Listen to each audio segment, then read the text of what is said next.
Ik las net een artikel over dat Russen nu orks worden genoemd. Ik dacht misschien is het een afkorting, maar nee, ze worden daadwerkelijk orks genoemd.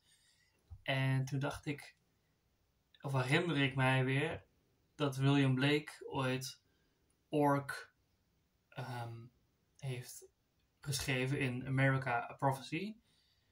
In zijn eigen bedachte mythologie. En hij wordt beschouwd als een soort profeet van de christenen. Maar er wordt natuurlijk ook door Tolkien orks beschreven in Lord of the Rings. En in Beowulf wordt ook orcus, zie je een ork beschreven. Dus ik vraag me eigenlijk af, ja, sowieso Beowulf is ouder dan William Blake en Tolkien. Maar sinds misschien dat Tolkien het weer over heeft genomen van William Blake. Dat is Red Orc. En maar ik begin dit te lezen. Dus America A Prophecy. Ik heb het hier zo voor me liggen. Met de score van World of Warcraft. Is het misschien een soort inleiding tot een spelletje World of Warcraft. Dit is uit, geloof ik, 1800 zoveel geschreven. Komt ie dan. The shadowy daughter of Urthano stood before Red Orc, when 14 suns had fatally journeyed.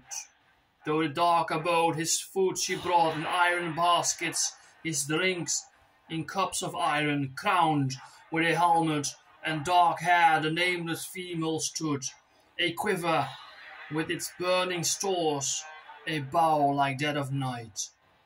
When pestilence is shot from heaven, no other arms she needs, invulnerable, though naked, save where clouds roll round her loins, their awful falls in the dark air.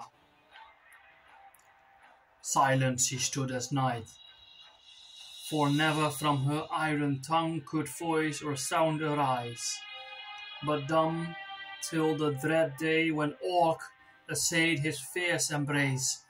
Dark virgin, said the hairy youth, thy father stern abhorred, rivetted my tenfold chains, while still on high my spirit soars, sometimes an eagle screaming in sky, sometimes a lion stalking upon the mountains, sometimes a whale I lash the raging fathomless abyss, anon a serpent falling around the pillars of Rotano, and round thy dark limbs.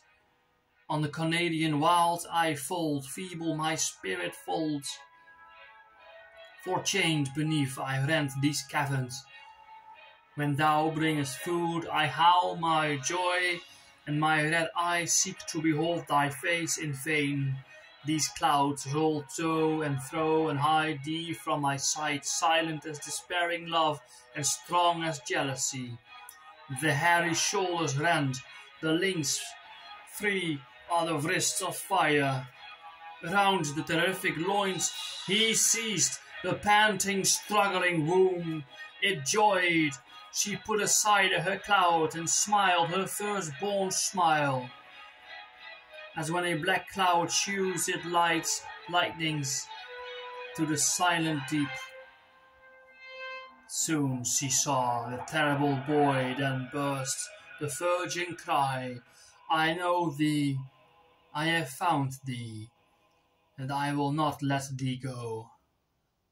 Thou art the image of God, who dwells in darkness of Africa, and thou art fallen to give me life in regions of dark death. On my American plains I feel the struggling afflictions, adjured by roots that writhe their arms into the nether deep.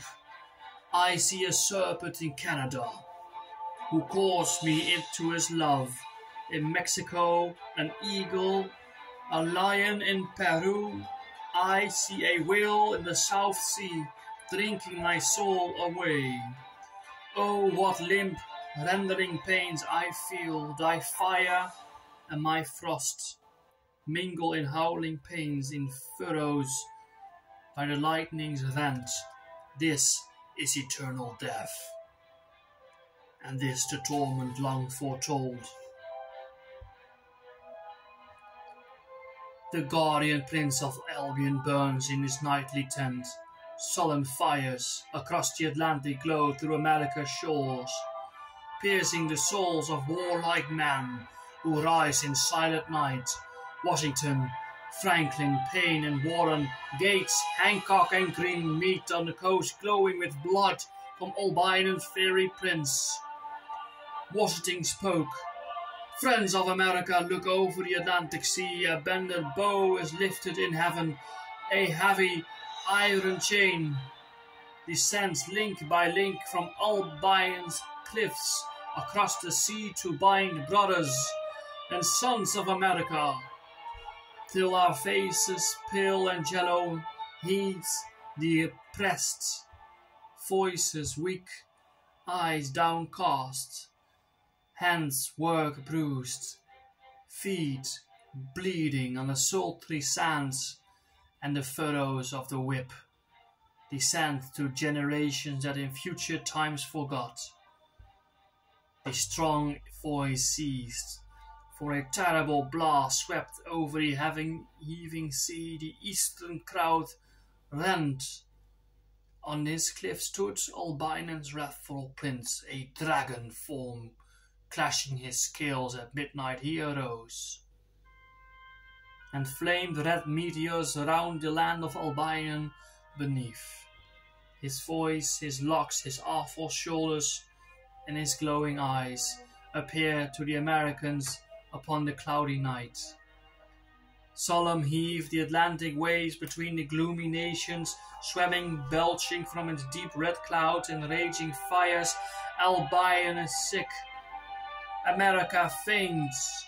Enraged the seemeth crew, as human blood shooting its veins all round the old heaven.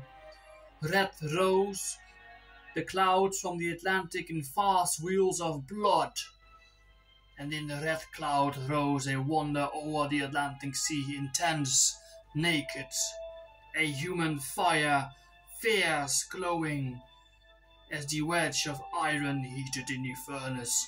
His terrible limbs were fire, with myriads of cloudy terrors, banners, dark and towers.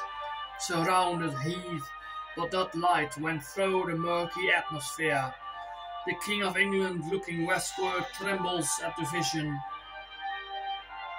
Albinon's angel stood beside the stone of night and saw the terror like a comet, or more like the planet Red, that once enclosed the terrible wandering comet in its sphere. Then, Mars, thou wast our center, and the planets flee. Three flew round the crimson disk. So ere the sun was rent from thy red sphere, the spectre glowed his watered length, staining the temple long with beams of blood. Thus a voice came forth and shook its temple. The morning comes, the night decays, the watchmen leave their stations, the grave is burst, the spices shed, the linen wrapped up, the bones of death, the coverings clay, the sign is shrunk and dried, reviving, shake, inspiring, move, breathing, awakening, spring like redeemed captives with their bonds and bears and burst. Let the slave grinding at the mill run